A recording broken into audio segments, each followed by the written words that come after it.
It was funny. So I did that first scene, which is so weird. You know, there's like a little bit where I play this guidance counselor, and that was super fun. But it was really interesting. I put on, so if you've not seen the film, I play this.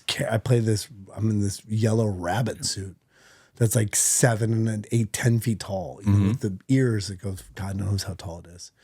With huge boots and the whole thing and the animatronic head. And so you've got all these things. And so the first time I put it on, it was probably like 15 minutes before we started to shoot. Yeah. And, you know, you're like, oh God, I got to figure stuff out real fast. Yeah.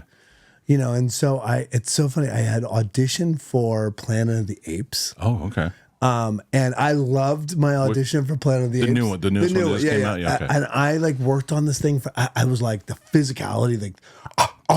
Oh wow.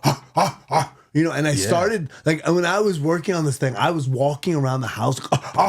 I'm fucking pissed you didn't get it. Yeah, I was like, I thought for sure. Yeah.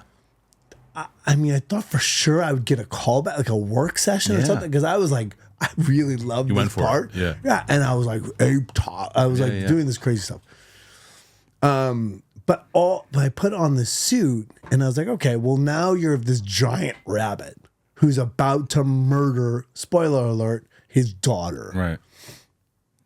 What is that? Like, as an actor, like, how do you approach that? Yeah.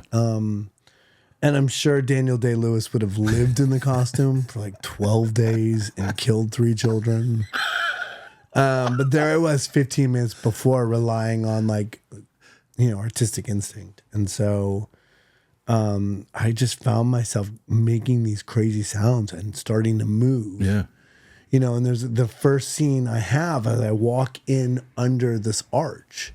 And I didn't want to walk in and like sort of tip my head and, you know, that doesn't work. So I came, like, you know, I found this thing and grew into my space.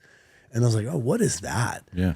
And I sort of fell in love with this, like, you know, it became a little like, you know, these mask classes that you do as an actor, like in acting school. And you're like, well, when am I ever going to use this stupid thing?